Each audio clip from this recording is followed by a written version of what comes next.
parang hindi ko kayang tanggapin na ganito ang nangyari.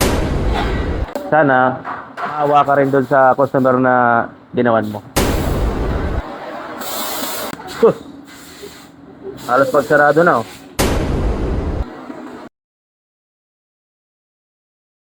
Ito yung mga ayaw namin na dumarating sa amin ng ganitong sira. Itong case na to na dinala sa amin ng customer na galing sa ibang shop. Ito yung sira na parang hindi ko kayang tanggapin na ganito ang nangyari. Kung sa inyo mangyari ito sa mga motor nyo, siyempre magagalit kayo sa gumawa. Kaya kami, ang team, buong team namin, hindi kami tumatanggap ng hindi namin kabisado. Shoutout sa mga may shop, hindi naman ako nagyayabang na marunong ako. Kaya kami, pinipili lang namin yung kaya namin gawin. Kagaya nito, gumawa nito, kung napanood mo man yung video na to, sana maawa ka rin doon sa customer na ginawan mo. Kasi doon sa ginawa mo, na based sa kwento ng may-ari, tinawagan ka daw, tapos sinabi mo daw na okay yung gawa mo, naibalik mo lahat doon, dito sa makina. So dapat tinulungan mo na lang yung may-ari, kinorek mo na lang yung ginawa mo, chinek mo na lang para hindi naging masama ang loob sa'yo ng may-ari. At least babalik at babalik pa sa'yo yung customer. Ito lang ang ginawa mo. Papakita ko sa iyo.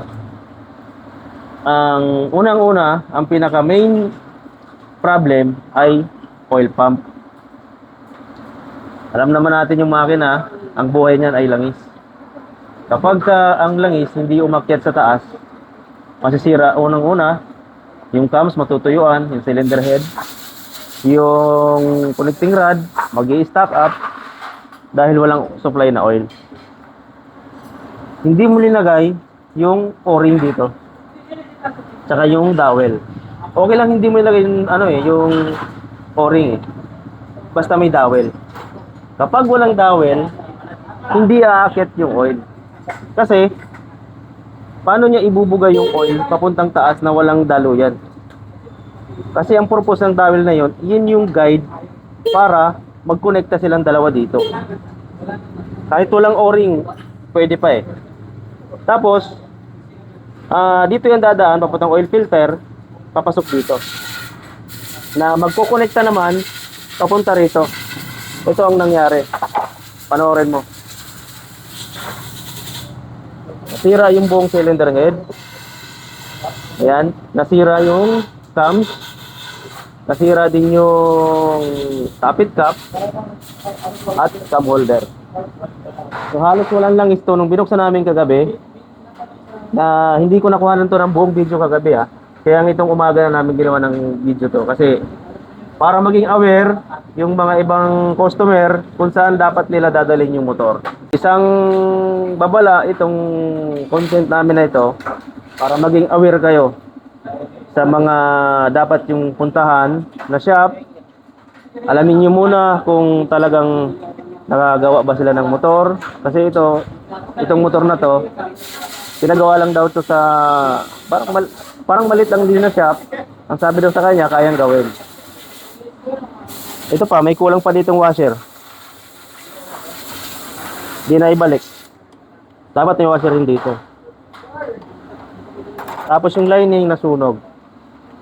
Dahil nga hindi siya umaakit yung langis dito. Sunog yan. Tapos ito, sinek ko yung balancer nito kasi ito daw yung unang naging problema. Pinalitan mo yung gear, itong gear na to na bago, yung isa hindi mo pinalitan. Bungi-bungi yung ayun tatalas ng ngipin. Nasira naman ulit ngayon yung bago. Ang naging usapan namin ni customer, kasi ako naawa ko dun sa tao, gumastos ng malaki. Sa mga pyesa pa lang, ang mamahal ng pyesa ngayon. Ang naging usapan namin ng customer, tutulong ako hanggat kaya ko pang hindi siya pagastusin ng malaki. Sabi ko sa kanya, hindi na tayo bibili ng brand new.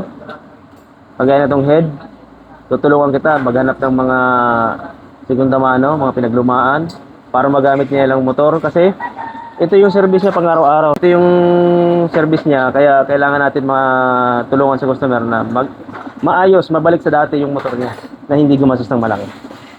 Sana hindi tinamaan yung block. Pero sa block, may makukuha naman tayo ng mga replacement para at least magamit niya. Tapos yung connecting rod nito, sana hindi tinamaan. Ngayon, ipapakita ko sa inyo kung ano yung mga part na tatamaan kapag hindi umakit yung oil.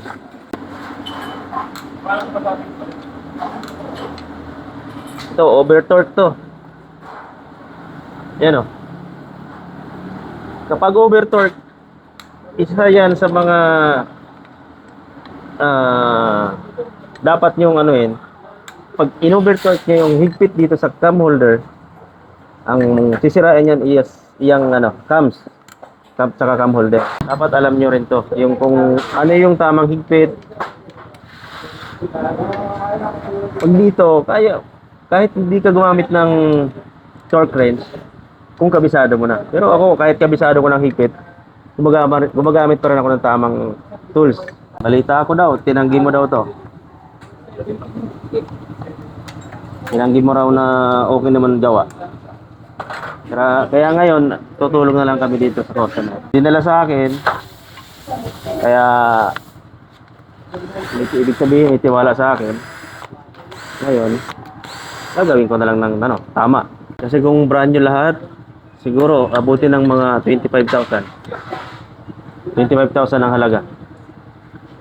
Kung brand new lahat Ganun po kamahal ng mga piyesa ng Raider 150. So cylinder head pa lang, nasa 9,000 na ata. Sa block, 15,000. Wala pa yung lamang loob ng barbula doon, mga valve seal. Ito, kabahan na kayo kapag ganito ang nangyari. Maubusan ng langis.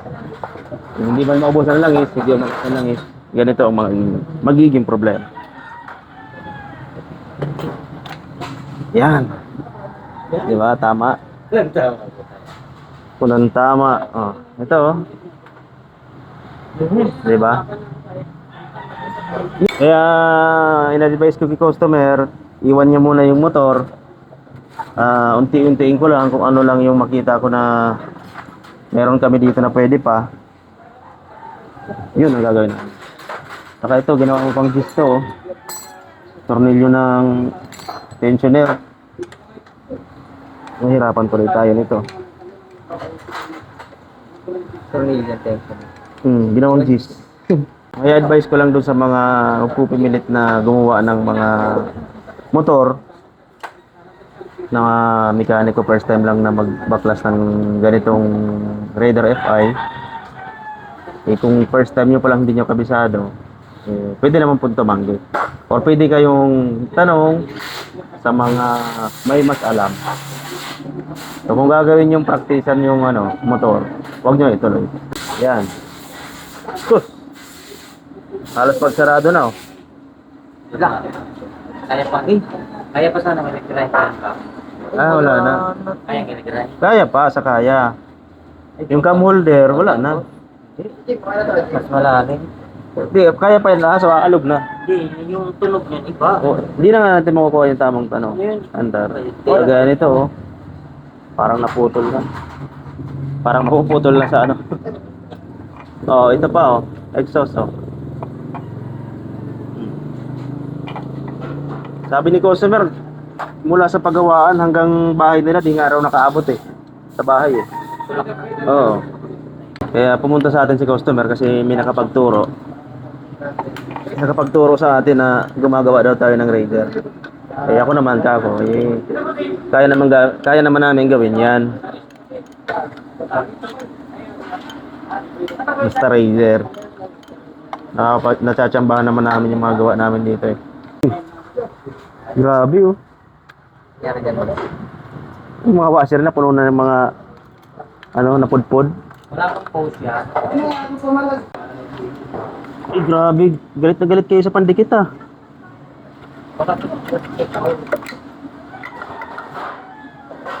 Grabe. Gawang yan Tignan muna natin head. Ha? Okay, gawin mo.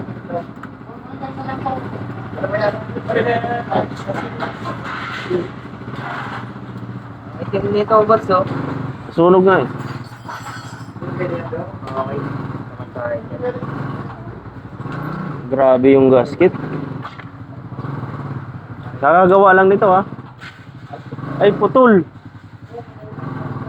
Putol yung guide.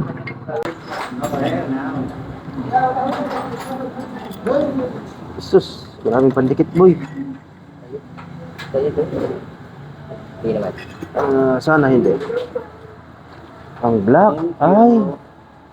Kunti lang yan. Kaya pa to. Ay, meron kunti. Kaya pa to. Yung piston ring. Balitan ko na lang itong piston ring niya. Lumunasot na. Ay, kumayod na nga ito ng konti. Nigas na yung piston pin. Ayun, piston pin. Tama. Hindi naman yata tama yung nilagay mo dito. Pang axle nut to eh. Nalos thread yung ano oh. Yung thread. Kaya siguro itong nilagay. Yan, magiwal-wal lang oh. Sira yan.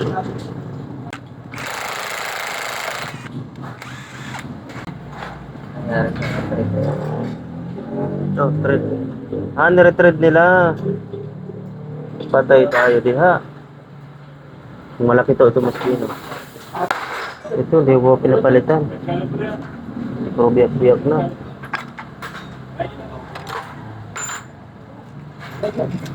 Ay, wasak. Ano ba to?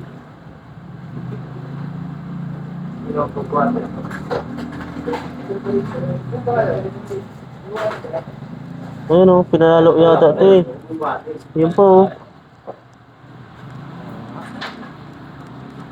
Ano bang nangyari dyan? Ba't ganyan? Ay, wala. Walang ikot.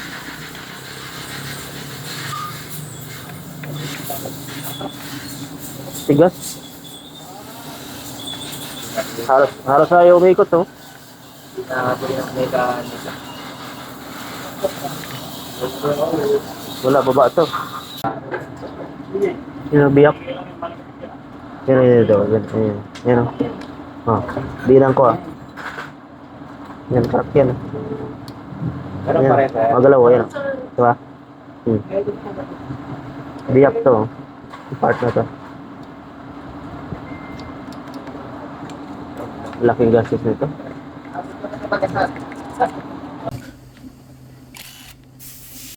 Ginawa mo oh. Hindi mo inikpitan oh. Yung ano dyan, langis yan. Hindi naman nakangat. Oo. Hindi magbubomba yan. May bolts na rin yan. Oh, brado, luwag brado. Pinapalitan mo na sana to. Kasi nasira ulit yung bago. Ito mo. Ngipin yan oh. Diba? Niremedyohan nyo lang. Tapos hindi nyo pa lininis. Yung tsura niya no. Pag-overhaul kayo, di kayo lininis. Ay, alam ko na. Kaya pala mura ang labor. Dahil ganito. Sabi niya kasi mura lang labor eh. Pero kami di kami gumagawa ng ganito. Pinaklas niya yung makina, tapos di mo lilinisin. Yung mga panglabas, ilagay mo sa loob. May nakita mo ng may X eh. Pinakabaliktad mo ba sa atin? Bali-baliktad yung turret. Mali-mali. Hindi nilinisan. Luwag. Luwag yun. Aldrin, gusto ko malinis ang tornilyo na to. Isa-isa ito ha. Pansin ito ha. Para satisfied customer natin. Hotdog. Hotdog! Ano mo yan? Ano? Ito na maaso. Boy! Nilagyan ng silvering.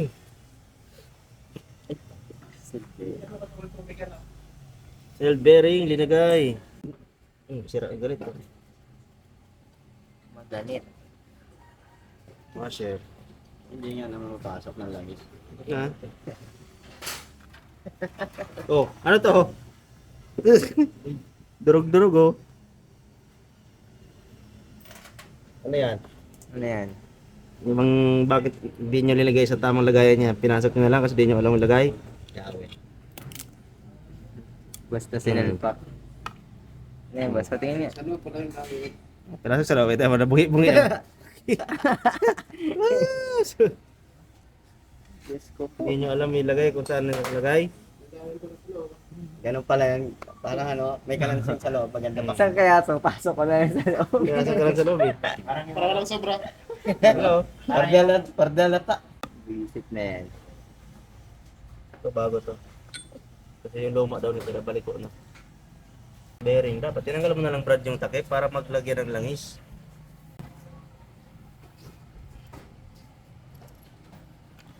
Saan kaya tumama yung gear na yun? Ay ano na yun? Dowel na yun. Yan, nalista mo na yung mga karan dito? Hindi pa. Wala. Check gears pa yan.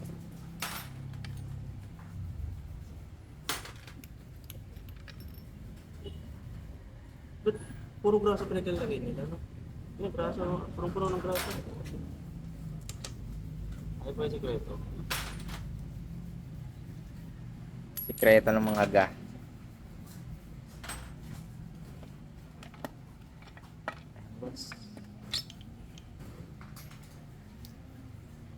Puro graso. Pag ito ba ito?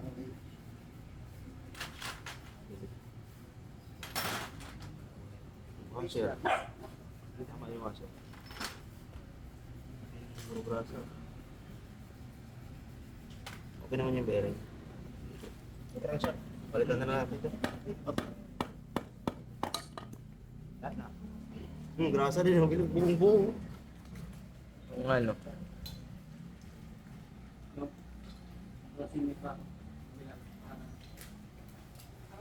At cover gasket. Tigas ang ikot, boss. Ay, namumpog.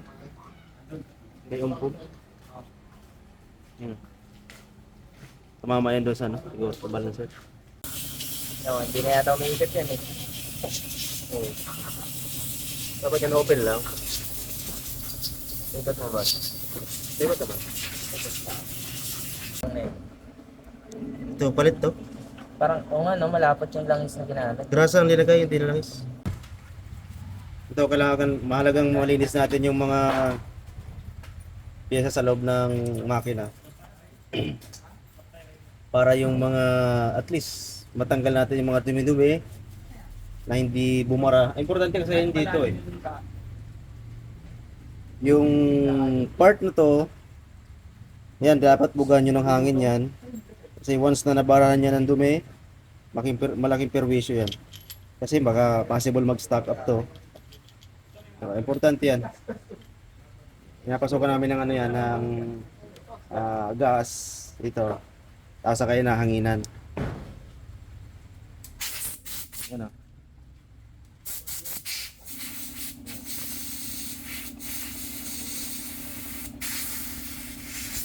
Dapat binalabas siya na hangin. Yung malinis na, ito medyo maraming dumi to, yan matinding kuskusan yan. Inuuna ko muna yung mga transmission para sa kanya yung malinis na na ano, na part na gasolina. Ito. Yung mga dumi-dumi na yan, kailangan natin linisin yan. Kami nilalabas sa semento ha. Nag-upgrade na kami ngayon. Mayroon na kami table. Stainless na. Stainless na. Salamat sa nag-comment na yun na marami daw kami magtrabaho. Iwasan nga daw, boss eh. Ha? Iwasan nga daw tayo eh. Tawasan tayo. Oo. Okay lang. Okay lang. Doon lang kami sa naniniwala sa amin. Hindi kami namimilit ng customer.